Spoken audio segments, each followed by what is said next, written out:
ॐ शुक्लाम्बरधरं विष्णुं शशिवर्णं चतुर्भुजं प्रसन्नवदनं ध्यायेत् सर्वविघ्नोपशान्तये। या देवी स्तूयते नित्यं विबुधैर्वेदपारगैः सा मे वसतु जिह्वाग्रे ब्रह्मरूपा सरस्वती। निधये सर्वविद्यानां विषजे भवरोगिणां गुरवे सर्वलोकानां दक्षिणामूर्तये नमः। श्रीदक्षिणामूर्तिसुदेशिकेन्द्रं द्वैपायनं सूत्रकृतं मुनीन्द्रं श्रीशङ्करं भाष्यकृतं यतीन्द्रं मद्देशिकं चापि नमामि विद्यै। ॐ सहनाववतु सहनौ भुनक्तु सह वीर्यं करवावहै तेजस्विनावधीतमस्तु मा विद्विषावहैः। ॐ शान्ति शान्ति शान्तिः। ॐ यं ब्रह्मा वरुणेन्द्ररुद्रमरुतः स्तुन्वन्ति दिव्यैस्तवैः वेदैः साङ्कपदक्रमोपनिषदैः गायन्ति यं सामगाः ध्यानावस्थिततद्गतेन मनसा पश्यन्ति यं योगिनः यस्यान्तं न विदुःसुरासुरगणाः देवाय तस्मै नमः। ஸ்ரீமத் பகவத்கீதை இதுவரைக்கும் 3 அத்தியாயங்களுடைய சாரத்தை பார்த்திருக்கின்றோம். 4வது அத்தியாயம் ஞான கர்ம சந்நியாச யோகம். பகவான் அர்ஜுனனுடைய மோகத்தை, மயக்கத்தை, புத்தி குழப்பத்தை போக்குவதற்காக எதை சொல்ல வேண்டுமோ, எதை உபதேசிக்க வேண்டுமோ அதை உபதேசித்து விட்டார். 2வது அத்தியாயம் சாங்கிய யோகம் என்ற ஞான யோகம். 3வது அத்தியாயம் கர்ம யோகம். ஞானம்தான் எல்லா புத்தி குழப்பங்களிலிருந்தும் விடுபடுவதற்கான நேரடியான உபாயம். அந்த ஞானத்தை பெறுவதற்கான தகுதியை பெறுவதற்கு கர்மயோகம் என்பது உபாயம். 2 தான். ஞான யோகம் அது நேரடியாக முக்தியை தருகின்றது. கர்மயோகம் அந்த ஞானத்தை பெறுவதற்கான தகுதியை தருகின்றது. மொத்த ஆன்மீக சாதனையும் 2 தான். வேற என்னெல்லாம் நம்ம யோகம் சொன்னாலும் அதெல்லாம் கர்ம யோகத்துக்குள்ள அடங்கிவிடும். இந்த 2 யோகங்கள், 2 விதமான வாழ்க்கை முறை, இதைத்தான் பகவான் 4வது அத்தியாயத்திலிருந்து விரிவாக சொல்ல போகின்றார். உபதேசம், முக்கியமான உபதேசம், உபதேசத்தோட மைய விஷயமானது சுருக்கமாக சொல்லப்பட்டு விட்டது. அதனால பகவான் இந்த 4வது அத்தியாயத்துல இந்த ஞானம் வந்த பரம்பரையை சொல்லுகின்றார். தன்னுடைய அவதார நோக்கத்தை, அவதார தத்துவத்தை சொல்லுகின்றார். இந்த அத்தியாயமும் ஒரு முக்கியமான பல ஸ்லோகங்களை கொண்ட அத்தியாயமாக இருக்கு. இந்த அத்தியாயத்தினுடைய தலைப்பு ஒரு ஆழமான தலைப்பு, ஞான கர்ம சந்நியாச யோகம். கர்ம சந்நியாசம், பிறகு ஞான கர்ம சந்நியாசம். அடுத்த அத்தியாயத்துக்கு சந்நியாச யோகம்னே பேர். சந்நியாசம் பற்றி விரிவா அங்க சொல்லப்பட போகின்றது. இங்க சந்நியாசம் என்பதையே ஒரு ஆழமான கருத்தோட சொல்லுகின்றார். சந்நியாசம்ங்கிறது 2 விதமா இருக்கு. அதை இந்த அத்தியாயத்துல பகவான் விவரிக்கின்றார். ஒன்று கர்ம சந்நியாசம், இன்னொன்று ஞானத்தினால கர்ம சந்நியாசம். சந்நியாசம்னாக்கா அனைத்தையும் விடுதல், அனைத்தையும் துறத்தல், விடுதல். சந்நியாசம் என்பதே கர்ம சந்நியாசம் என்பதைத்தான் குறிக்கின்றது. எல்லா கர்மங்களையும் துறத்தல், எல்லா கர்மங்களையும் விடுதல், எல்லா செயல்களையும் துறத்தல், விடுதல் என்பது. இதுவரைக்கும் ஒருவன் இல்லத்துல இருந்து, இல்லறவாசியா இருந்து என்னெல்லாம் தர்மங்களை கடைபிடித்து வந்தானோ எல்லா தர்மங்களையும், எல்லா கர்மங்களையும் விட்டுவிட்டு, தியாகம் செய்துவிட்டு, ஈஸ்வர ஞானம் என்ற ஒரே விஷயத்தை மையமாக கொண்ட வாழ்க்கையை தேர்ந்தெடுக்கிறார். அதான் சந்நியாசம். இதுவரைக்கும் பண்ண எல்லா தொழில் சார்ந்த, குடும்பம் சார்ந்த, செயல்களையும் விடுதல் என்பதுதான் கர்ம சந்நியாசம். சந்நியாச வாழ்க்கை என்பது நம்ம சாதாரணமாக பார்க்கறது அதுதான். இப்போ சன்னியாசிக்கு என்ன வேலை? சாஸ்திரங்களை படிக்கிறது, படித்த விஷயத்தை தியானம் பண்ணுறது, கேட்பதற்கு யாராவது இருந்தால் அவர்களுக்கு சொல்கிறது, இதான் வேலை. வேற எந்த சோசியல் சர்வீஸ் பண்ணுறேன், அது பண்ணுறேன், இது பண்ணுறாங்கிறலாம் சந்நியாச வாழ்க்கையில் இல்லை. இப்போ கலியுகத்தில் நம்ம சில விஷயங்களை செய்து கொண்டு இருக்கிறோம். சாஸ்திரப்படி இவைகள் இல்லை. எல்லாத்தையும் துறந்து விட்டு ஒன்று சாஸ்திரங்களை படிக்கிறது, இல்லை படித்து புரிந்து கொண்ட விஷயத்தை ஜபம், தியானம், அதை தியானமாக செய்து கொண்டிருத்தல், யாரும் கேட்பதற்கு வந்தால் அவர்களுக்கு அந்த ஞானத்தை எடுத்து சொல்லுதல் என்பதுதான். ஞானம் அல்லது இறைவனை மட்டுமே மையமாக கொண்ட வாழ்க்கை முறை சந்நியாச வாழ்க்கை முறை. வேற எதுவும் அங்கே இல்லை. கர்ம சந்நியாசம் என்பது எல்லா கர்மங்களையும் துரத்தல். இங்க பகவான் அதை வேற ஒரு கோணத்துல சொல்றார். கர்மங்களை துரத்தல் என்பது வெறுமனே புறத்துல துரத்தல் விடுதல் என்பதை விட ஞானத்தினால மனதில் இருந்து நீக்குதல் என்பது முக்கியமானது. அதனால ஞான கர்ம சந்நியாசம் என்று சொல்லுகின்றார். நமக்கு இருக்கக்கூடிய பற்று இரண்டு விதமா இருக்கு. ஒன்று அகப்பற்று, இன்னொன்று புறப்பற்று. அகப்பற்றுங்கிறது உடல் வரைக்கும் உடம்பை நான் நினைக்கிறது, உடல் மையமாக கொண்ட விஷயங்கள் எல்லாம் நான் என்று நினைக்கிறது, உடம்பு மேலே இருக்கக்கூடிய அபிமானம் பற்று, அது அகப்பற்று. புறப்பற்று உடம்பு சார்ந்த உறவுகள், பொருட்கள், அதெல்லாம் அதன் மேலே என்னுடையது என்று இருக்கக்கூடிய அந்த பற்று, அதுக்கு புறப்பற்றுன்னு பேர். அதில் பற்றினை விடுதல் என்கின்ற பொழுது இந்த இரண்டு பற்றுகளையும் விட வேண்டும்.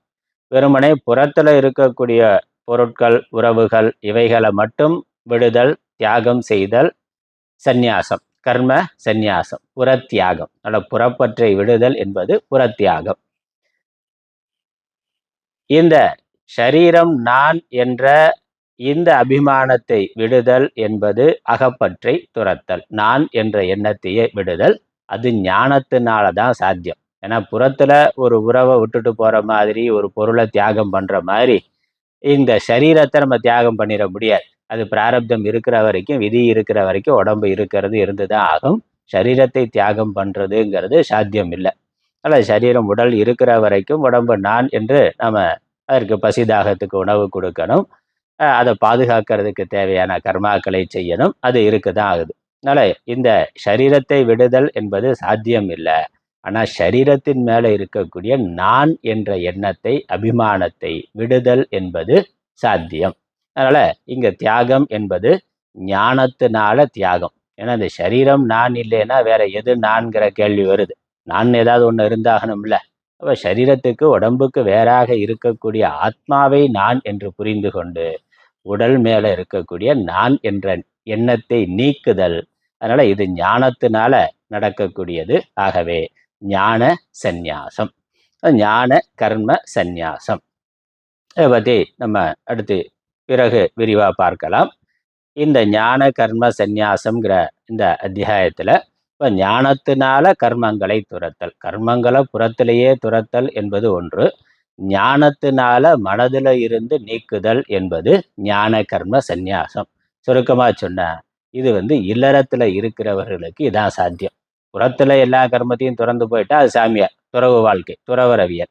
ஆனா இல்லறத்துல இருந்து கொண்டே ஒருவன் ஞானத்தோடு நான் இந்த உடம்பு என்ற எண்ணம் இல்லாம, இந்த உறவுகள் என்று ஒரு குறுகிய வட்டம், குறுகிய அபிமானம்ங்கிறது இல்லாம ஒருவன் காரியங்களை செய்ய முடியும். அதுதான் கர்ம யோகம் என்று சொல்லுகின்றோம். யோகம் என்பது இருக்கு. அதனால ஞானத்தினால அஞ்ஞானத்தை நிவர்த்தி செய்து மற்ற அபிமானங்களை நீக்கி ஒருவன் இல்வாழ்க்கையிலேயே இருந்து தன்னுடைய கடமைகளை, தர்மத்தை செய்தல்.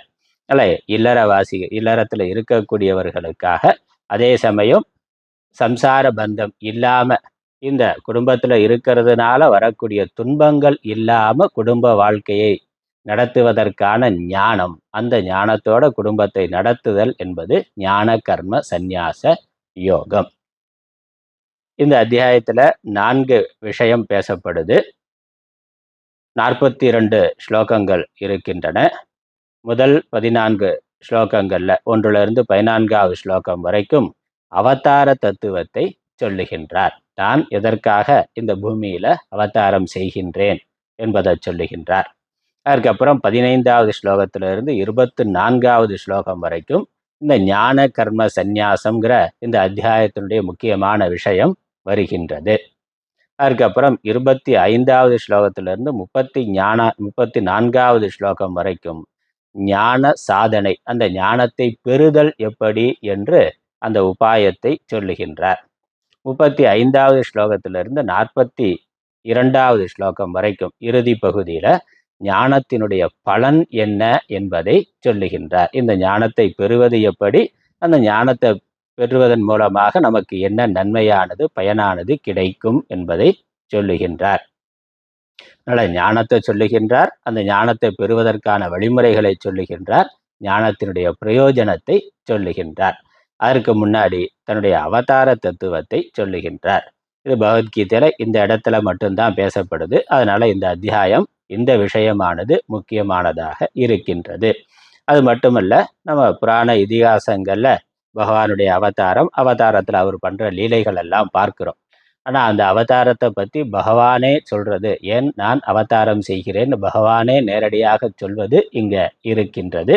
நம்ம இந்து மதத்தினுடைய அடிப்படையான தத்துவ விஷயமானது இங்கே இருக்கின்றது. அதனால் கடவுள் பூமிக்கு வருவாரா அப்படிங்கிறது ஒரு பெரிய கேள்வியா இருக்கு. மற்ற மதங்கள்ல வரமாட்டார், அவர் லோகத்துல மட்டும்தான் இருப்பார்னு சொல்றார். அதனால் கடவுளுக்கு உருவம் கூடாது, அவர் பூமிக்கு வரமாட்டார், இங்கே எதையும் கடவுளுக்கு சமமாக வணங்கக்கூடாது வழிபடக்கூடாது என்று மற்ற மதத்தில் இருக்கு. ஆனால் நம்மளுடைய தர்மத்தில் நம்மளுடைய மதத்தில் கடவுள் பூமிக்கு வருதல், அவதாரமாக வருதல் என்பது இருக்கு. அப்படி வர்ற பொழுது எந்த ரூபத்தை எடுத்துக்கொண்டு வருகிறாரோ அந்த ரூபத்தை நம்ம வழிபாட்டு முறைக்காக வைத்திருக்கிறோம். அதனால் கடவுளுக்கு உருவம் இருக்கான, அவர் உருவத்தில் தானே பூமிக்கு வர்றார். அப்போ எந்த உருவத்தில் பூமிக்கு வந்தாரோ அந்த உருவத்தை ராமரா கிருஷ்ணரா நரசிம்மரா நம்ம வைத்து கொண்டு வணங்குகின்றோம், வழிபாடு செய்கின்றோம். அதனால் நம்ம மதத்தினுடைய உருவ வழிபாடு என்பதனுடைய முக்கியமான தத்துவம் இங்கே இருக்கின்றது. அதை பற்றி விரிவாக பார்க்கலாம். அவதார தத்துவம் முதல் 14 ஸ்லோகங்கள்ல பகவான் பூமியில பிறக்கிறத அவதாரம்னு சொல்றோம். நாமளும் பூமியில பிறந்திருக்கிறோம். நம்ம பிறந்திருக்கிறத அவதாரம்னு சொல்றது இல்லை, பிறப்புன்னு சொல்றோம். ஜென்மா, நம்ம இங்க பிறந்திருக்கிறோம், அதை ஜென்மான்னு சொல்றோம். ஆனா பகவான் பிறக்கிறத மட்டும் அவதாரம் என்று சொல்லுகின்றோம். இதுல 3 விஷயம் இருக்கு. பகவான் 3 விஷயத்தை சொல்லுகின்றார். இந்த அவதாரத்துக்கான பிறக்கிறது, பகவான் பூமிக்கு வருவதற்கான அவதாரம் ஏற்படுவதற்கான காரணம். நாமளும் பிறக்கிறோம், பகவானும் பிறக்கிறார்னா ரெண்டுலேயும் வேறுபாடு இருக்கு. அந்த காரணம், எந்த காரணத்துக்காக நாம பிறக்கிறோம், பகவான் என்ன காரணத்துக்காக பிறக்கிறார் என்பதுல பேதம் இருக்கின்றது. அதனால காரண பேதம், கேத்து பேதம்ங்கிறது இருக்கு ஒன்று. அப்புறம் ஸ்வரூப பேதம், நம்மளுடைய அவதாரம் நம்மளுடைய பிறப்பு எப்படி இருக்கு, பகவான் பிறந்திருக்கிற பொழுது எப்படி இருக்குங்க ஸ்வரூப பேதம்ங்கிறது ஜீவனுடைய பிறப்புக்கும் பகவானுடைய அவதாரத்துக்கும் சொரூபத்துல பேதம் இருக்கின்றது. நாமளும் உடலை எடுத்திருக்கிறோம், பகவானும் உடலை எடுத்திருக்கிறார். இப்போ நம்முடைய உடலுக்கும் பகவானுடைய உடலுக்கும் இருக்கக்கூடிய வித்தியாசம் என்ன, அதுல வேறுபாடு இருக்கு. அதுக்கு ஸ்வரூப பேதம்னு பேர். அப்புறம் பிறந்து நாம என்ன பண்ணுகிறோம், இப்போ நம்மளுடைய பிறப்பினுடைய காரணம் என்ன, அந்த பிறந்து நாம என்ன செய்கிறோம், உத்தேசம், எதற்காக பிறக்கிறோம், அல்லது பிறந்து நாம் என்ன காரியத்தை செய்கின்றோம், பிறப்பினுடைய நோக்கம் என்பது அந்த காரிய பேதம்னு பேர். பிறந்த பிறகு பிறக்கிறதுக்கு காரணம் ஒன்று, அதில் வேறுபாடு இருக்கு. பிறந்து எப்படி பிறந்திருக்கிறோங்கிறதுல வேறுபாடு இருக்கு. அப்புறம் பிறந்து நாம் என்ன செய்கிறோம், பகவான் என்ன செய்கிறாருங்கிறதுல வேறுபாடு இருக்கு. அதனால அது காரிய பேதம். பகவான் பிறந்த பிறகு என்ன காரியத்தை பண்றார், நாம் என்ன பண்ணுகிறோம் என்பதுல வேறுபாடு இருக்கு, காரிய பேதம். அதனால காரண பேதம், ஸ்வரூப பேதம், காரிய பேதம்னு பகவானுடைய அவதாரத்துக்கும் நம்முடைய பிறப்புக்கும் வேறுபாடு இருக்கின்றது. அது என்னங்கிறத நம்ம சுருக்கமாக பார்க்கலாம். ஜீவர்கள், மனிதர்கள் பிறக்கிறார்கள், அல்லது மனிதன் அல்லாத எந்த ஜீவராசியும் ஒரு உடலை எடுத்து வருகின்ற பொழுது அதற்கு முக்கியமான காரணம் அஞ்ஞானம் என்பதுதான். நம்மளுடைய பிறவிக்கு முக்கியமாக மூலமாக இருக்கிறது அனாதியான அஞ்ஞானம். அந்த அஞ்ஞானத்தினால இதற்கு முந்தின பிறவிகளில் நம்ம ஒரு சரீரத்தை எடுத்திருக்கிறோம், அந்த சரீரத்தின் மேலே அபிமானம் கொண்டு இருக்கிறோம், அதனால பலவிதமான செயல்களை கர்மாவை பண்ணி இருக்கிறோம், அதனால புண்ணிய பாப்பம் வருகின்றது. அந்த புண்ணிய பாபத்தை அனுபவிக்கிறதுக்காக இப்போ இன்னொரு சரீரத்தை எடுத்து ஜீவனாக உடலோடு பிறந்திருக்கின்றோம். அதற்கு மூல காரணம் அஞ்ஞானம் என்பதுதான். நம்மளுடைய பிறவிக்கு காரணம் அஞ்ஞானம் என்பதுதான். ஆனா பகவானுடைய பிறவிக்கு காரணம் ஞானம். அவர் ஞான சுரூபமா இருக்கிறார். அவர் திட்டமிட்டு சங்கல்பம் செய்து பிறக்கிறார். அல்ல, அவர் கருணையினால பிறக்கிறார். ஜீவர்களுக்கு அனுகிரகம் பண்ணணும், வழிகாட்ட வேண்டும் என்பதற்காக பிறக்கின்றார். அதனால அங்க ஞானத்தோட அவர் பிறக்கிறார். நம்ம பிறந்து நம்ம வாழ்க்கையில நல்ல புண்ணியம் இருந்து குருவோட சாஸ்திரத்தோட ஈஸ்வரனுடைய அனுகிரகம் இருந்தா பின்னாடி நம்ம ஞானத்தை அடையலாம். பிறக்கிற போது ஞானம் இல்லை, அஜ்ஞானம் தான்.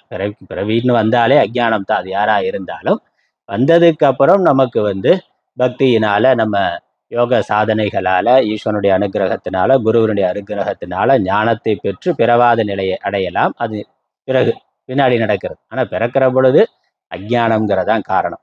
ஆனால் பகவான் எப்பொழுதும் ஞான சுரூபமா இருக்கிறார். அவருக்கு எப்பொழுதும் அஜ்ஞானம் வர்றது இல்லை. அவர் ஞானத்தோடையே பிறக்கிறார். சங்கல்பம் பண்ணி அவர் திட்டமிட்டு பிறக்கின்றார். அதனால பகவானுடைய பிறப்புல முழுமையான சுதந்திரம் இருக்கு. அவர் எந்த இடத்துல எந்த சரீரத்தை எடுத்துக்கொண்டு எப்படி பிறக்கணுங்கிறது அவரு முடிவு பண்றது, அவரு சங்கல்பம் பண்றது.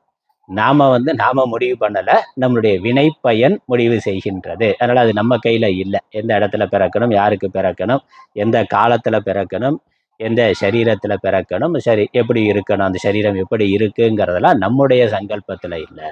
ஆனா பகவானுடைய சங்கல்பத்துல அவருடைய அவதாரமானது இருக்கின்றது. ராமரா, கிருஷ்ணரா, இல்ல நரசிம்மரானா, மனித தலையோட பிறக்கிறதா இல்லை சிங்கத்தலையோட பிறக்கிறதா, எந்த மாதிரியான உடம்புல, வாமனனா பிறக்கிறார், குள்ளமா பிறக்கிறார், இப்படி அந்த சூழ்நிலைக்கு தேவைக்கு தகுந்த மாதிரி அவர் திட்டமிட்டு தன்னுடைய அவதாரத்தை செய்கின்றார்.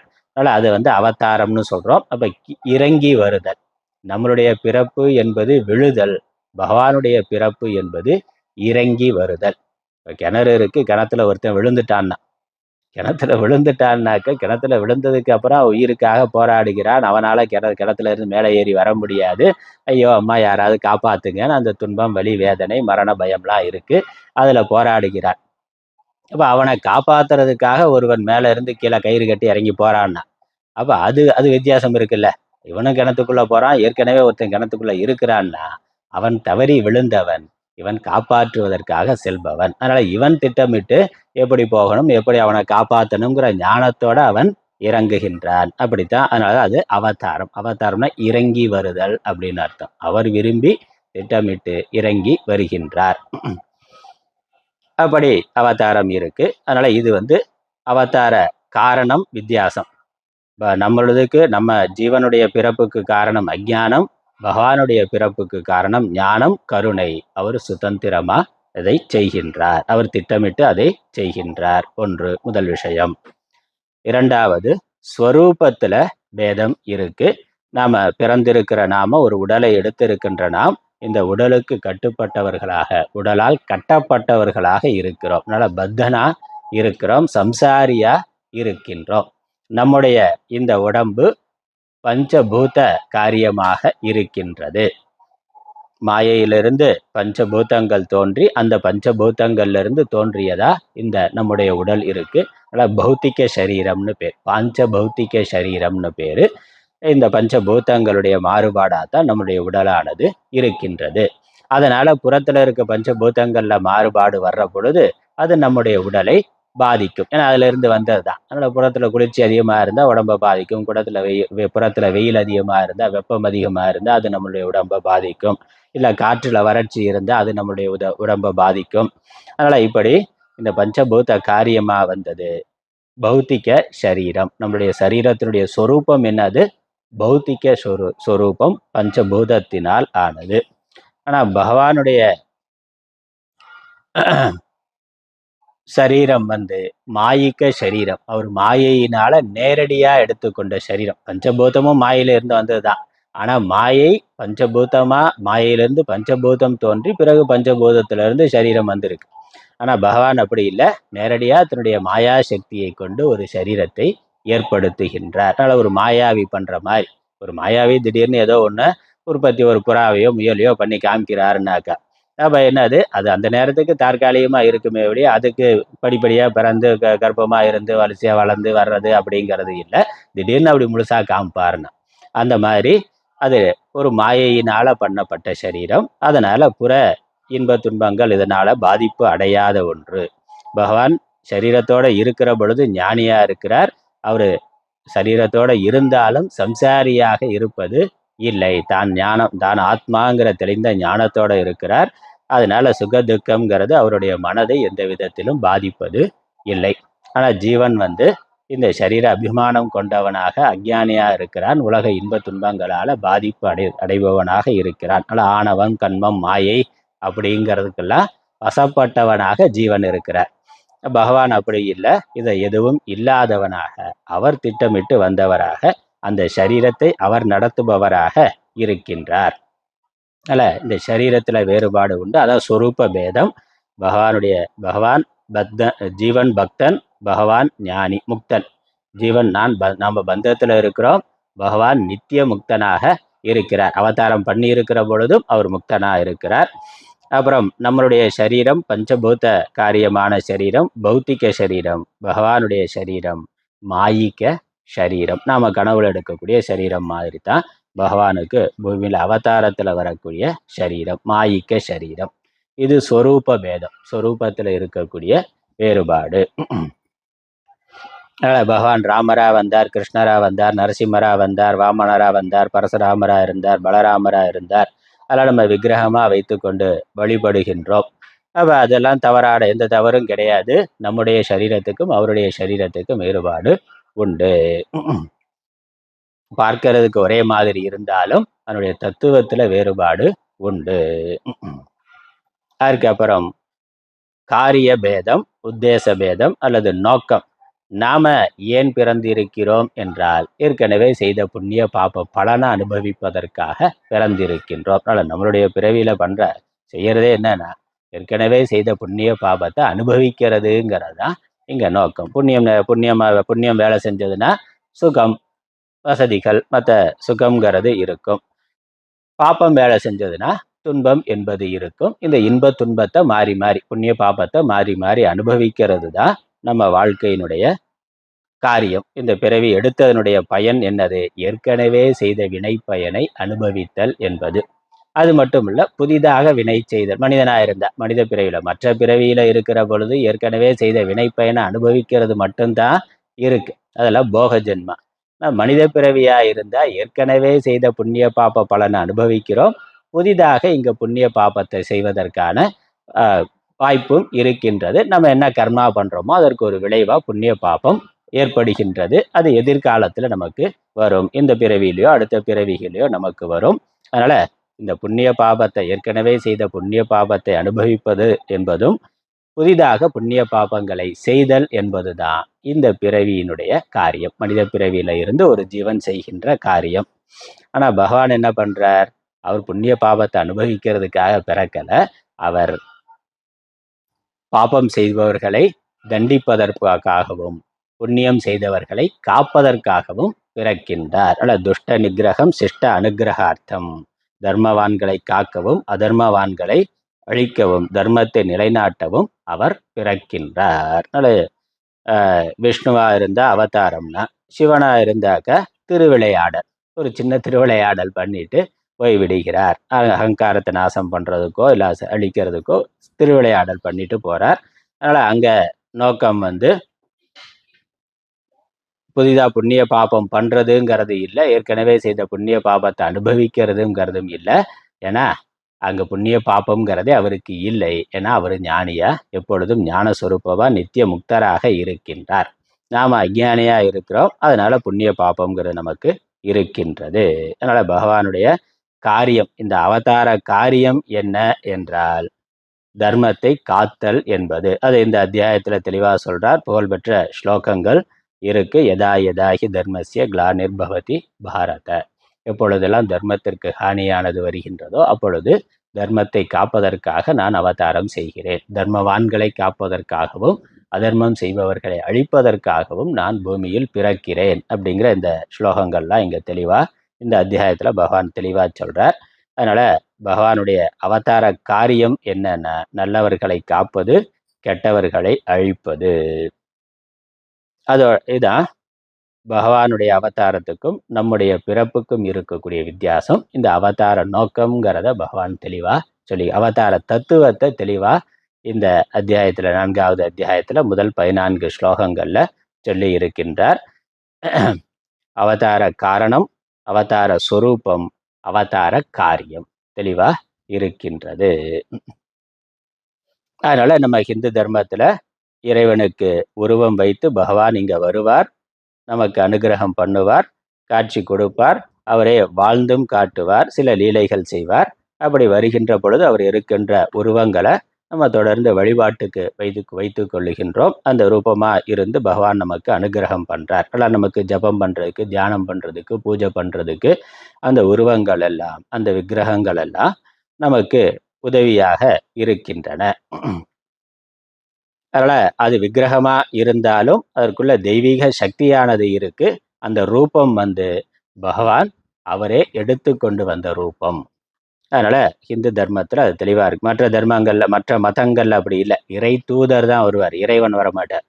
யாரோ பிறந்திருப்பார், நான் இறை தூதர்னு அவரே சொல்லிக்குவார், ஏதோ சாதனைகள் பண்ணுவார், அவ்வளவுதான். அதனால இறை தூதரைத்தான் பார்க்க முடியுமே ஒழிய இறைவனை பார்த்தல் என்பது, இறைவன் வருதல் என்பது மற்ற மதங்கள்ல இல்லை. நம்ம மதத்துல பகவானே அதை தெளிவாக சொல்லுகின்றார். அவர் வர முடியாதுன்னு சொன்னா அவர் எப்படி பகவானா இருக்க முடியும்? சர்வஜன் சர்வ சக்திமான்னா அவர் படைத்த எந்த லோகத்துக்கு வேணாலும் போறதுக்கு, எங்க வேணாலும் போறதுக்கு அவருக்கு முழுமையான சுதந்திரம் இருக்கு, அதிகாரம் இருக்கு, சக்தி இருக்கு. அதனால அவர் இல்லை, வரவே மாட்டார்னு சொன்னாக்க அவர் வர முடியாதுன்னு சொன்னார். வர முடியாதுன்னு சொன்னா அவர் பகவான் கிடையாது, வர முடியும். அதனால வருகிறார். நம்ம மதம் அதை தெளிவாக சொல்லுது. அப்படி வந்திருக்கிறார், அனுகிரகம் செய்திருக்கிறார். அருளை பெற்றவர்களும் அநேகம் இருக்கிறார்கள். அவர் நேரடியாக வந்து அனுகிரகம் பண்ணலாம், அல்லது மற்றவர்கள் வாயிலாகவும் அனுகிரகம் பண்ணலாம்.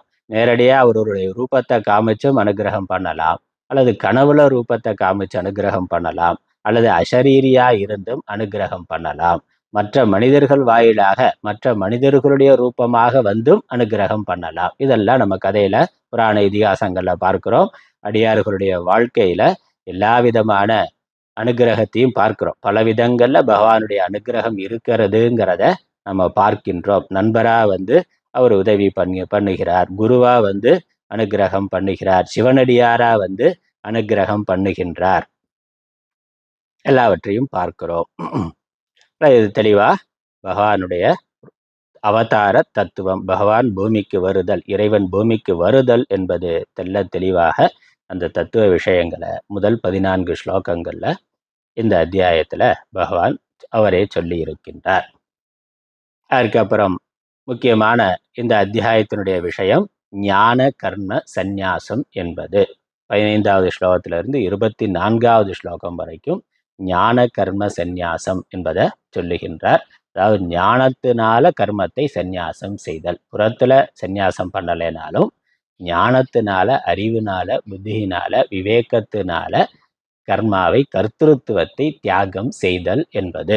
ஞானம் என்பது ஆத்ம ஞானம். ஆத்மா வாஸ்தவமாக எதையும் செய்வதும் இல்லை, செய்விப்பதும் இல்லை. அது எப்பொழுதும் நித்திய முக்தமாக சாட்சியாக இருக்கின்றது. ஏன்னா ஆத்மா என்பது இறைவன் தான். அதனால இந்த உலகம் அல்லது சத்தியம் என்பது 3 விதமா இருக்கு. இந்த விஷயத்தை புரிந்து கொள்வதற்கு அடுத்தடுத்த அத்தியாயங்களில் விரிவாக வரப்போகுது. ஆனால் முக்கியமாக நம்ம இந்த ஆத்ம தத்துவத்தை புரிந்து கொள்வதற்கு நமக்கு அடிப்படையாக சில விஷயம் தெரிந்திருக்கணும். நம்ம சத்தியம் என்பதை 3 விதமாக சொல்லுகின்றோம். 3 விதமாக இருக்கு. சத்தியம்னா உண்மை. அது 3 விதமாக இருக்கு. ஒன்று பாரமார்த்திக சத்தியம், இன்னொன்று வியாவகாரிக சத்தியம், இன்னொன்று பிராதிபாசிக சத்தியம். பாரமார்த்திக சத்தியம்னா என்றைக்கும் எந்த காலத்திலும் மாறாத உண்மை, மாறாத அடிப்படை உண்மை, உண்மையான உண்மை. அதற்கு பாரமார்த்திக சத்தியம்னு பேர். வியாவகாரிக சத்தியம்னாக்க நம்மளுடைய நடைமுறை வாழ்க்கையில, விவகாரத்துல இருக்கக்கூடிய ஒரு சத்தியம். பிராதிபாசிக சத்தியம்னாக்க ஒரு தனி மனிதனுக்கு அவனுடைய கற்பனையினால தெரியக்கூடிய ஒன்று. சத்தியம் இல்லை, ஒரு தோற்றம். ஆனா அது இருக்கிற பொழுது நம்ம அதை சத்தியமாக நினைக்கிறதுனால அது சத்தியம்னு சொல்றோம். இந்த பிராதிபாசிக சத்தியத்துக்கு உதாரணம் என்னன்னா, நம்மளுடைய மனக்கற்பனை, கனவு முதலானவை தான். கனவுல இருக்கிற வரைக்கும் நமக்கு அது பரம சத்தியமா தெரியுது. கனவு அனுபவிக்கிற பொழுது உண்மையா தானே தெரியுது. கனவுன்னு தெரியறது இல்லையே. இப்ப கனவுக்குள்ள இருக்கிற பொழுது ஒரு இடத்துல 10 பேர் தூங்குறான்னா 10 பேரும் 10 உலகத்துல இருக்கிறான். 10 விதமான கனவுங்கிறது வருகின்றது. அப்ப அந்த கனவு என்பது அந்த கனவு காண்பவனுக்கு மட்டுமே உண்மையாக இருக்கிறது. கனவு கண்டுகொண்டு இருக்கக்கூடிய காலத்துல அதை அவன் உண்மையாகவே நினைக்கின்றான். உண்மையிலே அது உண்மை இல்லை, அது சத்தியம்னு சொல்ல முடியாது. ஆனா கனவுல அந்த அனுபவத்துல இருக்கிற வரைக்கும் நமக்கு அதை விட வேறானது வேற ஒன்றும் இல்லை. அது உண்மைங்கிறது தெரியுது. நாமளும் இருக்கு, ஏன்னா அந்த கனவுக்குள்ள நாமளும் இருக்கிறோம், உலகம் இருக்கு, அங்க விவகாரம் இருக்கு. இந்த நடைமுறை வாழ்க்கையில என்னெல்லாம் இருக்கோ அதை அப்படியே நம்ம பார்த்து கேட்டு அனுபவித்து கொண்டு அதே மாதிரியான இன்ப துன்பங்களோட அந்த லோகத்துல அங்க இருக்கிறோம். அப்ப அது ஒரு விதமான மனதினுடைய நிலை. ஆனா அதற்குள்ள இருக்கிற வரைக்கும் நமக்கு அது சத்தியமா தெரிகின்றது. இந்த கனவு தூக்கத்துல தான் வருங்கிறது இல்ல. விழிப்பு நிலையிலையும் கூட நமக்குன்னு ஒரு மன கற்பனைகளை வைத்துக்கொண்டு அதற்குள்ள வாழ்க்கையை நடத்தி கொண்டு இருக்கிறோம். அது ஒவ்வொரு பருவத்துக்கு தகுந்த மாதிரி ஒவ்வொரு விதமா இருக்கு. குழந்தைகள்னு பார்க்கிற பொழுது குழந்தைகளுடைய உலகம் வேறையா இருக்கு. குழந்தைகள் உலகத்தை பார்க்கிறது அப்படிங்கிறது ஒரு வேறையா இருக்கு. அவர்களுடைய எண்ணம், அவர்களுடைய மனசு எப்படி இருக்கோ அதுக்கேத்த மாதிரி அவர்களுடைய விவகாரங்கள் இருக்கு. அப்ப அது குழந்தைக்கு மட்டுமே அது சத்தியம். நாமளும் குழந்தையா இருந்தபோது அப்படித்தான் இருந்தோம். ஆனா இளம் பருவத்துக்கு வர்ற பொழுது அந்த இளம் பருவத்துல இருக்கக்கூடியவர்கள் உலகத்தை பார்க்கிறதுங்கிறது வேற மாதிரி இருக்கு. அவன் ஒரு விதமான கற்பனை அதே குழந்தையா இருந்தவன் அடுத்த பருவத்துக்கு வர்ற பொழுது அவனுடைய உலகம், அவனுடைய பார்வை மாறி விடுகிறது. அப்ப அது வேற ஒரு உலகமா இருக்கு. நடுத்தர வயதுல இருக்கிற பொழுது அது ஒரு விதமான உலகமா இருக்கு.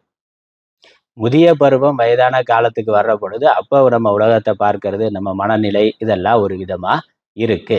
அப்ப நாம உலகத்தை எப்படி பார்க்கிறோம் அப்படிங்கிறது நம்மளுடைய மனது எப்படி இருக்கிறதுங்கிற அடிப்படையில தான் பார்க்கிறோம். குழந்தை மனசு, குழந்தை ஒரு உலகத்தை பார்க்குது. இளம் பருவத்துல இருக்கிற மனது அது பார்க்கிற உலகம் அது வேற மாதிரி ஜிகினா உலகமா இருக்கின்றது. அப்புறம் அதே ஆளுதான், ஒரே ஆளுதான்.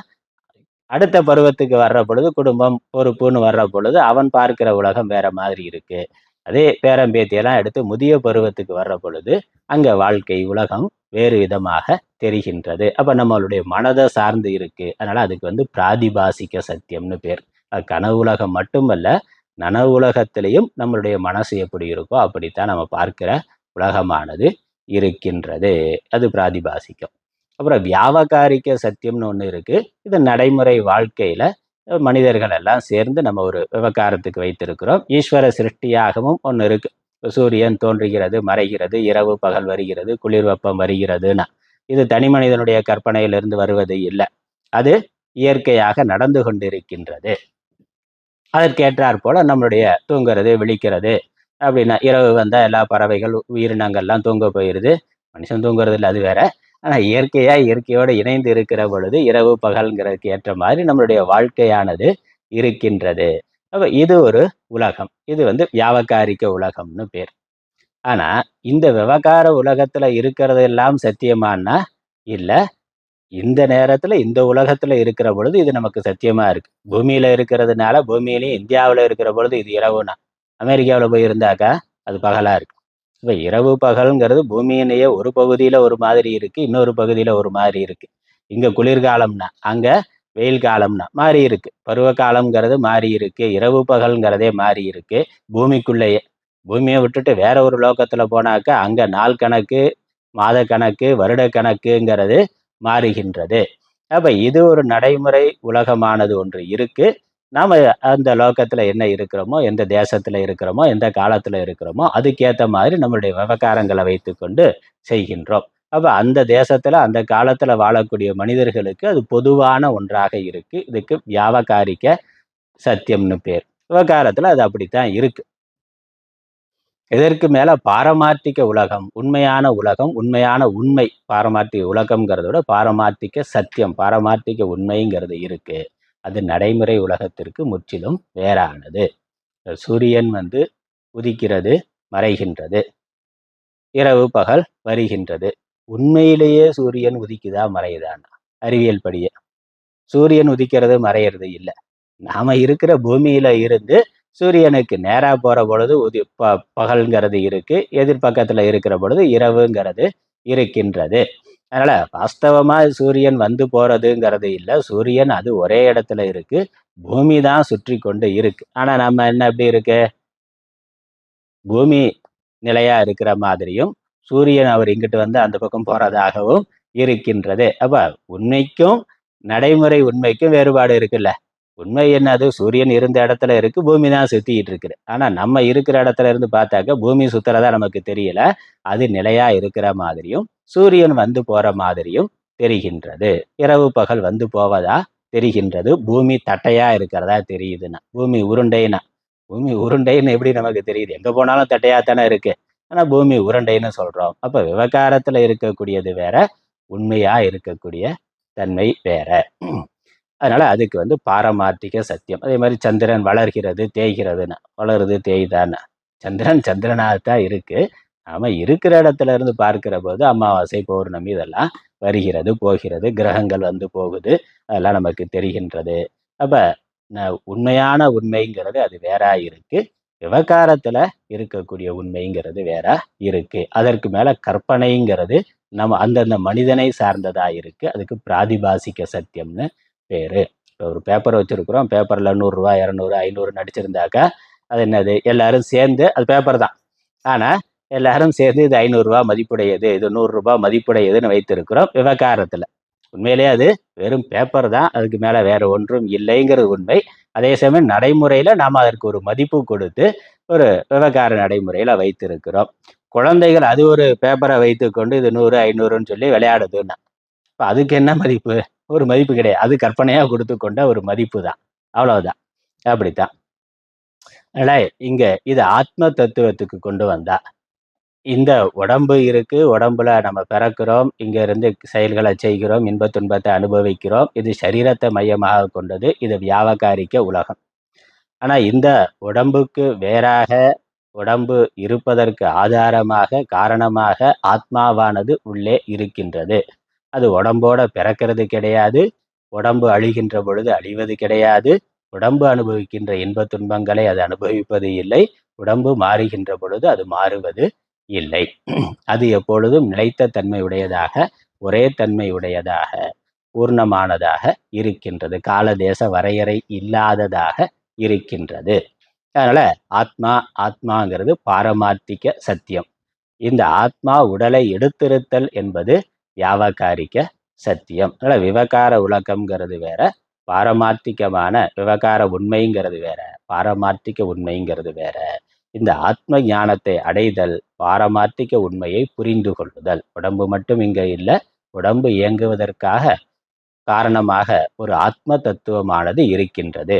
அதே மாதிரி இங்க உலகம் என்பது மட்டும் இல்லை, உலகம் இருப்பதற்கும் இயங்குவதற்கும் காரணமாக ஒரு ஆத்ம இறை தத்துவம், அதை இறை தத்துவம்னு சொல்லலாம், அல்லது பரமாத்ம தத்துவம்னு சொல்லலாம்.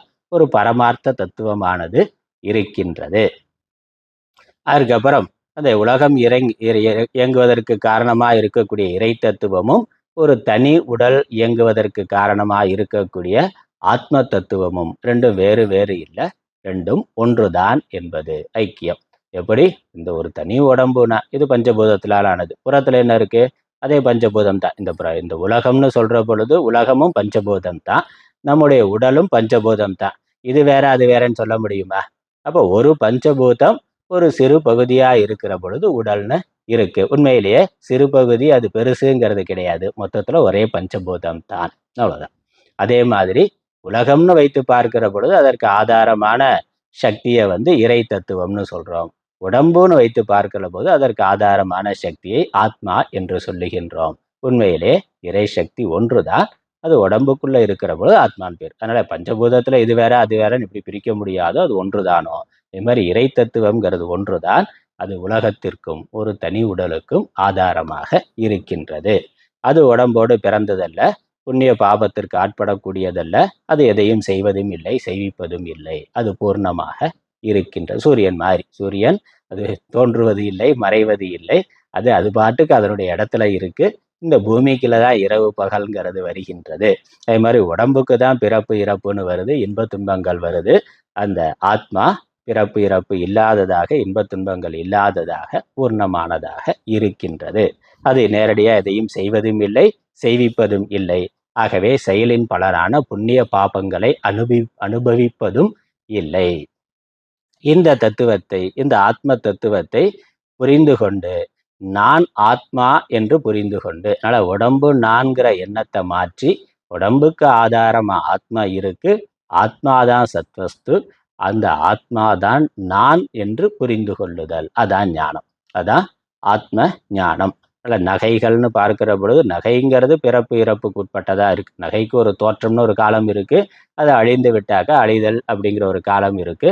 அப்புறம் நகைங்கிற போடுற பொழுது அதுல பலவையான உறுப்புகள், அவயவங்கள் இருக்கு. அது தேஞ்சு போகலாம், பிரிஞ்சு போகலாம், உடஞ்சி போகலாம்.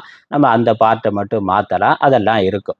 ஆனால் அடிப்படையான தங்கம்னு பார்க்கிற பொழுது அது ஒன்று தான். அது நகையோடு பிறந்ததல்ல, நகை அழிகிற பொழுது அழியறதில்ல, நகை தேஞ்சு போனால் அது தேஞ்சு போகிறது இல்லை, அதில் அவயவங்கிறது இல்லை. தனித்தனியாக இருந்தாலும் அது ஒன்று தான், ஒரே தங்கம் தான்.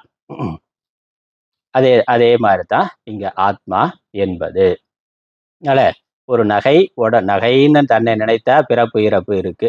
நகை தன்னை தங்கம் என்று புரிந்து கொண்டால் அது பிறப்பு இறப்புங்கிறது இல்லை. தங்கம்ங்கிறார் ஏன்னா என் மேல நகைங்கிற ஒரு தோற்றமானது தற்காலிகமாக வந்திருக்கின்றது. அதுல என்ன நஷ்டங்கள் வந்தாலும் லாபம் வந்தாலும் அது நகைங்கிற வடிவத்துல ஏற்படக்கூடிய மாற்றம் தானேயுடைய அடிப்படையான தங்கத்தினிடத்தில் எவ்விதமான மாற்றமும் இல்லை. அதேதான் நான் ஆத்மா. ஆத்மாவாகிய நான் உடலை தற்காலிகமாக எடுத்திருக்கின்றேன்.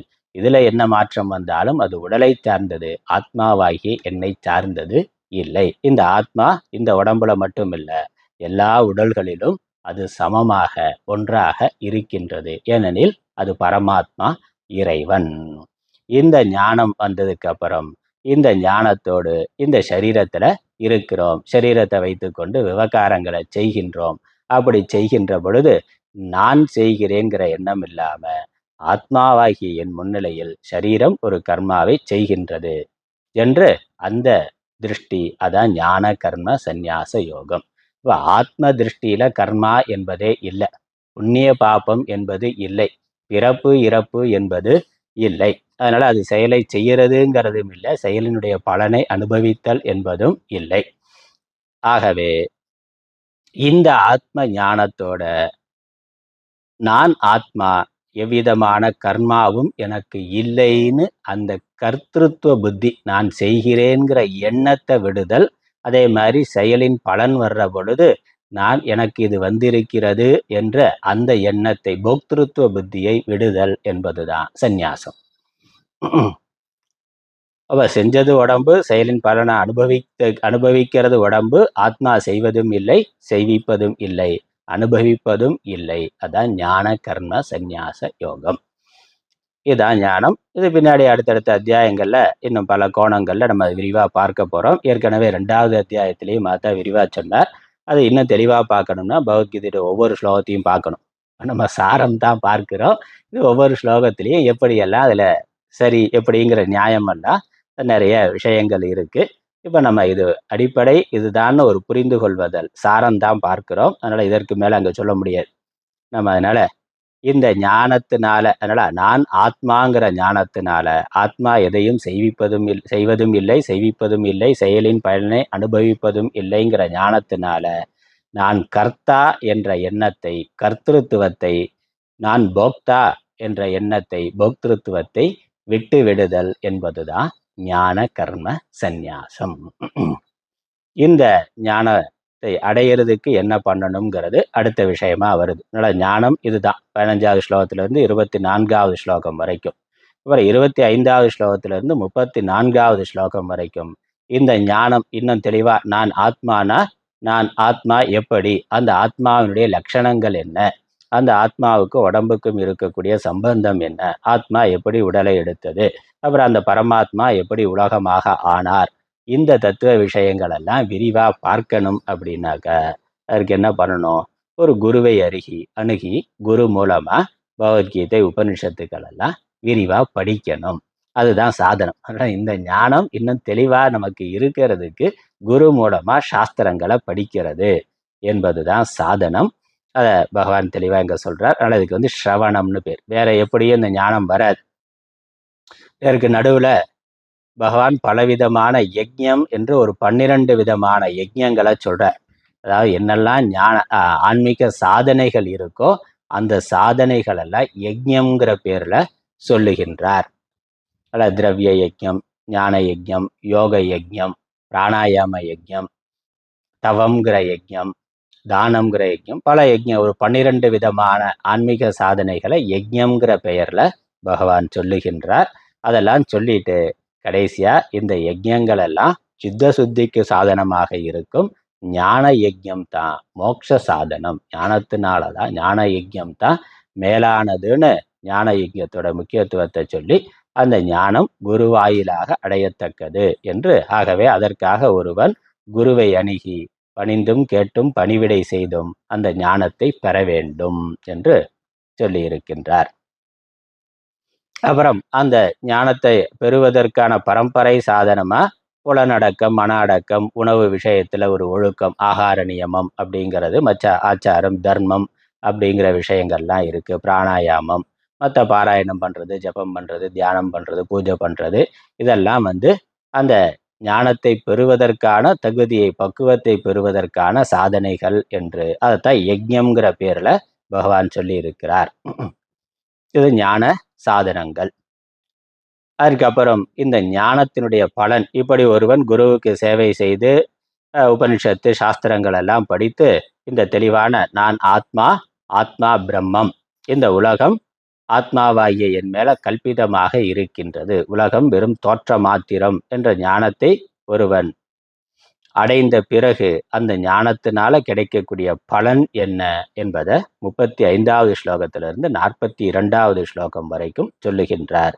பலன் வந்து ஜீவன் முக்தி, விதேக முக்தி தான். இந்த சரீரத்துல இருக்கின்ற பொழுதே சரீரத்தினால வரக்கூடிய இன்ப துன்பங்களுக்கு ஆட்படாதவனாக அவன் இருக்கிறான். அதாவது பிராரப்தம், விதியினால என்ன இன்ப துன்பம் வருதோ அது உடலுக்கு வந்துதான் ஆகும். ஏன்னா அது ஏற்கனவே முந்தின பிறவிகளில் செய்தனுடைய பலன், அதை அனுபவிச்சு தான் ஆகணும். ஆனால் அது வருகின்ற பொழுதும் அனுபவிக்கின்ற பொழுதும் அது உடலுக்கானது, ஆத்மாவாகிய எனக்கு இல்லைன்னு அதை சாட்சியாக பார்க்கின்ற மனநிலை. மனசு அதனால கலங்காம இருக்கிறது, அதனால துக்கப்படாம இருக்கிறது, அதனால சோகத்தை அடையாம இருக்கிறது, அதனால மோகத்தை அடையாம இருக்கிறது, கவலை இல்லாம இருக்கிறது. அதுதான் ஜீவன் முக்தி நிலை. இந்த ஜீவித்து கொண்டிருக்கிற பொழுதே, உடம்புல இருக்கிற பொழுதே, உலகத்துல இருக்கிற பொழுதே, சுற்றி இதே உறவுகளோட இருக்கின்ற பொழுதே, இதே சமூக, குடும்ப, சமூக, அரசியல் பிரச்சனைகளுக்கு நடுவுலையே எவ்விதமான கவலையும் இல்லாம இருக்கிறது. மனதுல உடம்புக்கு வர்றது நோய் வரலாம், வேற முதுமை வரலாம், வேற சமூக பிரச்சனைகள் வேற எது வேணாலும் வரலாம், சன்னியாசியா இருந்தாலும் தூக்கி ஜெயில கூட போடலாம், என்ன வேணாலும் நடக்கலாம். அதனால அரசியல்ல என்ன வேணாலும் நடக்கலாம். பிராரப்தம் விதி எப்படி இருக்கோ அது வந்து நடக்கிறது நடக்கத்தான் செய்யும்.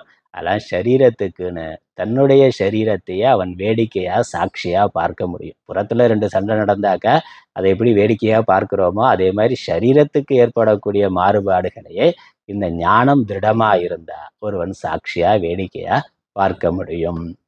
அதுக்கு பேர் தான் ஜீவன் முக்தின்னு பேரு. அதனால சரீரத்தோட துக்கத்தினால் அவர் பாதிக்கப்படுறதில்லை. அதே சமயம் ஆத்மா ஆனந்த ஸ்வரூபம், அந்த ஆத்மா ஆனந்தத்தை அனுபவித்து கொண்டு அவர் கவலை இல்லாம இருக்கிறார், ஆனந்தத்தோட இருக்கிறார். ஒன்றும் துக்கம் இல்லாம இருக்கிறார், அப்புறம் ஆனந்தத்தோட இருக்கின்றார். அதனால்தான் ஆனந்தான்னு பேர் வைக்கிறோம். ஆனந்தான சன்னியாசிகளுக்கு பேர் வைக்கிறதுக்கு காரணம் அவர் ஆனந்தத்தை எப்பொழுதும் அனுபவித்து கொண்டு இருக்கிறார். அதனால பேர்லையாவது இருக்கட்டும்னு.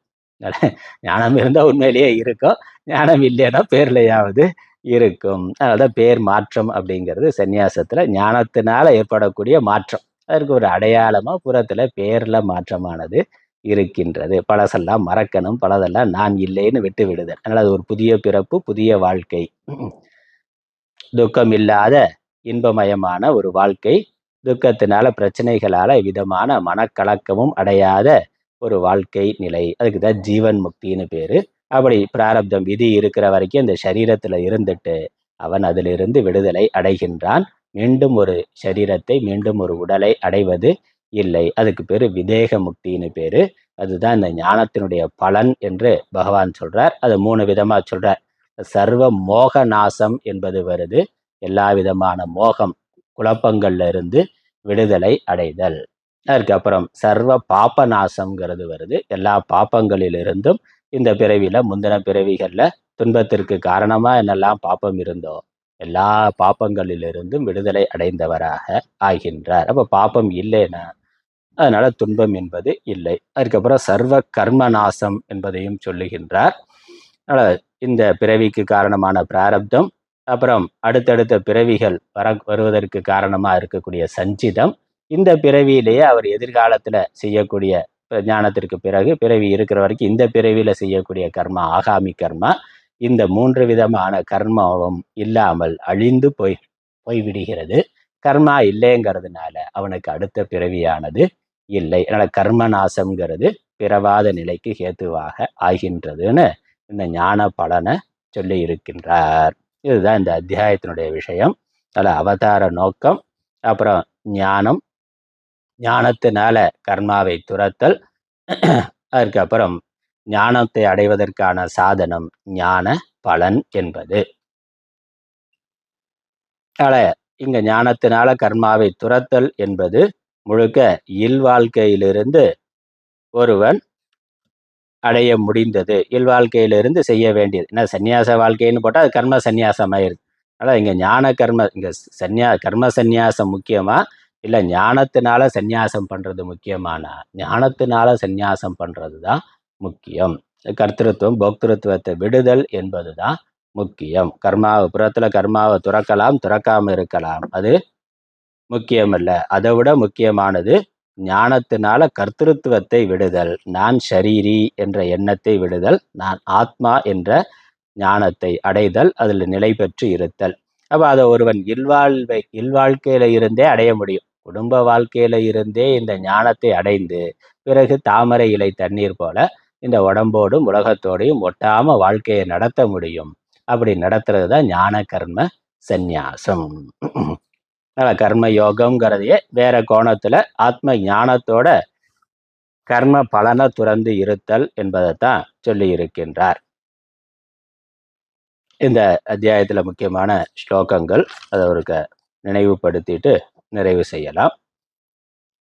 6, 7, 8, 9 இந்த ஸ்லோகங்கள்ல பகவான் சொல்றார், நான் பிறவாதவனாக இருந்தாலும் என்னுடைய பிரகிருத்தியை வசப்படுத்தி கொண்டு நான் பிறக்கின்றேன். அஜோபி சன்னவ்ய ஆத்மா பூதானாம் ஈஸ்வரோபி சன், எல்லா பூதங்களுக்கும் ஈஸ்வரனாக நான் இருந்தாலும் பிறவி அற்றவனாக நான் இருந்தாலும் இந்த பிரகிருதி என்ற மாயையை என்னுடைய வசத்தில் வைத்துக்கொண்டு நான் அவதாரம் செய்கின்றேன். மாயையினுடைய வசத்திலிருந்து ஜீவர்கள் அவதாரம் செய்கிறார்கள். பகவான் மாயையை தன்னுடைய வசத்தில் வைத்துக்கொண்டு அவர் எங்க எப்படி பிறக்கணும்னு அவர் தீர்மானம் பண்ணி அவதாரம் பண்ணுகிறார். எப்ப எதற்காக அவதாரம் பண்ணுகிறேன் அதை சொல்றார். 7வது ஸ்லோகம் 8வது ஸ்லோகம் முக்கியமான ஸ்லோகங்கள். யதா யதாஹி தர்மஸ்ய கிளானிர்பவதி பாரத அபியுத்தானம தர்மஸ்ய ததாத்மானம் சிர்ஜாமியகம்.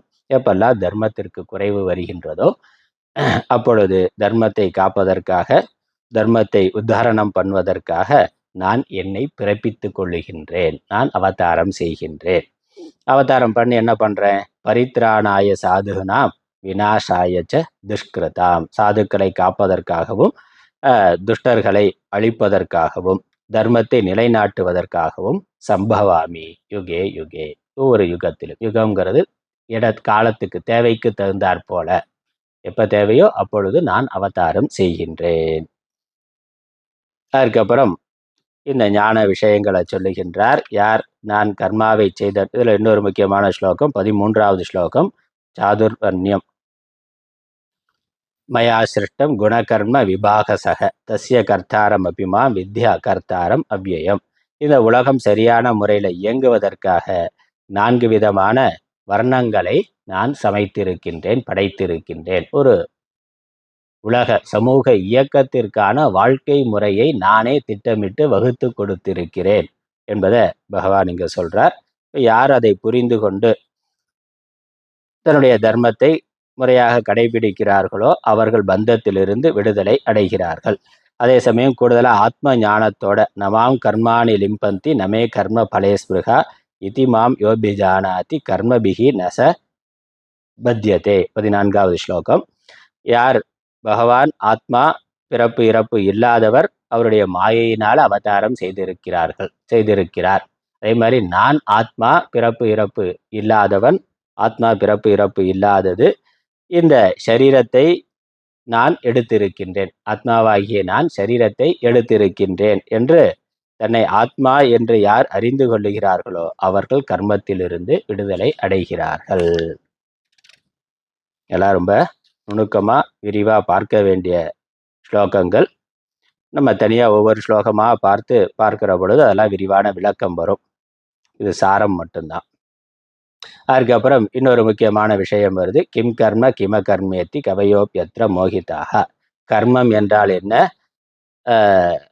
அகர்மம் என்றால் என்ன, விகர்மம் என்றால் என்ன என்பதில் என்ற விஷயத்தில் அறிஞர்களும் கூட குழம்பி இருக்கிறார்கள்.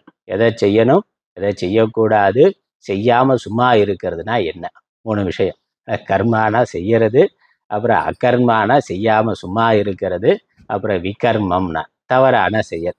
இதை பற்றிய விஷயத்துல அறிஞர்களுக்கும் குழப்பமானது இருக்கின்றதுன்னு சொல்லி எது செயல், எது செயலின்மை, அப்புறம் எது தவறான செயல் என்பதை பற்றி ஒரு சுருக்கமான விளக்கம் கொடுக்கிறார். ஆனால் ரொம்ப முக்கியமான ஸ்லோகங்கள். கர்மன்ய கர்மய பஷ்யேத் அகர்மணீச்ச கர்மயக சபுத்திமான் மனுஷியசு சயுக்த கிருஷ்ண கர்மகித்து. யார் கர்மம் அகர்மம் என்பதையும், அகர்மத்தில் கர்மத்தையும் கர்மத்தில் அகர்மத்தையும் யார் காண்கிறார்களோ அவர்கள் புத்திமான்கள், அவர்கள் அதற்கு மேல் எதையும் செய்வதற்கு இல்லை என்பது 18, 19 ஸ்லோகங்கள்ல முக்கியமான ஸ்லோகங்கள்.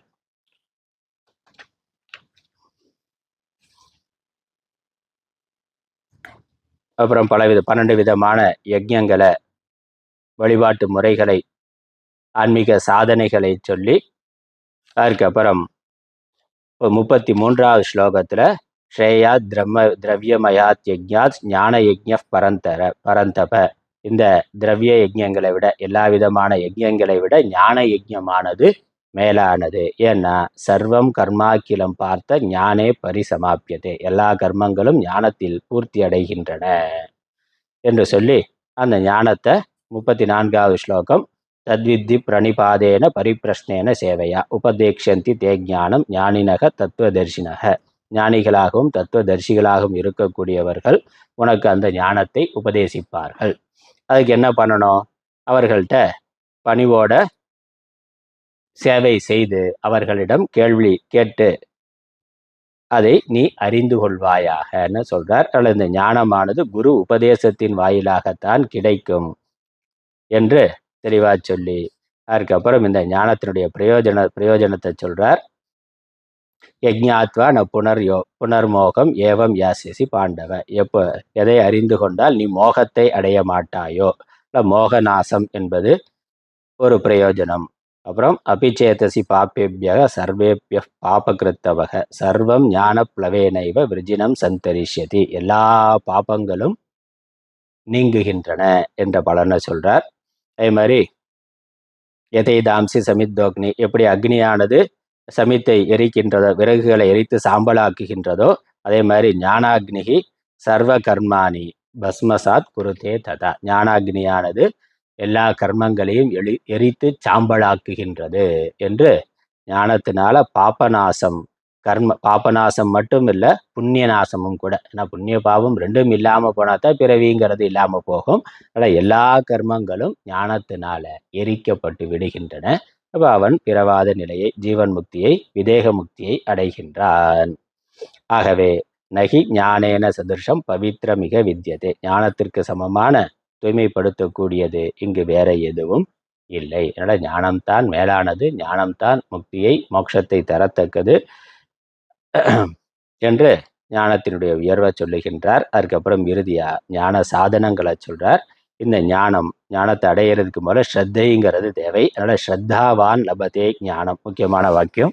39வது ஸ்லோகத்துல ஸ்ரத்தாவான் லபதே ஞானம், ஸ்ரத்தை உடையவன் ஞானத்தை அடைகின்றான். ஏன்னா ஸ்ரத்தைங்கிறது குரு சாஸ்திரத்துல இருக்கக்கூடிய நம்பிக்கை. எடுத்த உடனே பாடம் கேட்கிற பொழுது ஒண்ணுமே புரியாது, கண்ணை கட்டி காட்டுல விட்ட மாதிரி இருக்கும். இந்த பகவத்கீதை உபனிஷதெல்லாம் படிக்கிற பொழுது அது புரிஞ்சதும் புரியாமலும் இருக்கும், ரொம்ப குழப்பம்லாம் வரும். அதனால இது முதல்ல ஸ்ரத்தை தான். அப்ப நம்பிக்கை இது கண்டிப்பா தொடர்ந்து கேட்க கேட்க நமக்கு புரியும், ஒரு காலத்துல வேலை செய்யும் என்ற ஸ்ரத்தையோடு தொடர்ந்து விடாம கேட்கிறது. அதனால சாஸ்திரத்தின் மேல, குரு மேல இருக்கக்கூடிய நம்பிக்கை, அந்த யாருக்கு அந்த நம்பிக்கை இருக்கோ அவர்கள் ஞானத்தை அடைகிறார்கள். ஸ்ரத்தாவான ஸ்ரத்தையுடையவன் ஞானத்தை அடைவான். தெளிவா சொல்றார். அதுக்கப்புறம் 41வது ஸ்லோகம். இது வரைக்கும் சொன்னதெல்லாம் தொகுத்து ரொம்ப அழகா சுருக்கி சொல்லி முடிக்கிறார். யோக சந்நியஸ்த கர்மானம் ஞான சஞ்சின்ன சம்சயம். கர்மயோகப்படி கர்மங்கள் அனைத்தையும் நிறைவேற்றி, அதனால் என்ன பண்ணணும்னா, என்ன வேலையை செய்கிறியோ அதை யோகமாக, சேவையாக, ஈஸ்வர வழிபாடாக செய்வாயாக. ஒரு ஒரு கண்டிஷன், ஒரு நீதி, ஒரு விதி. அதுக்கப்புறம் ஞான சஞ்சின்ன சம்சயம், ஞானத்தினால சாஸ்திரங்களை படித்து பல கேள்விகளை கேட்டு எல்லா சந்தேகங்களையும் போக்கிக் கொள்வாயாக. ரெண்டாவது விஷயம், அதனால் கர்மயோகத்தை பண்ணணும், சாஸ்திரங்களை படிக்கிறதையும் படித்து சந்தேகங்களை போக்கிக் கொள்ளணும். எந்த ஞானத்தை அடையணுமோ அந்த ஞானத்தை அடைய வேண்டும்.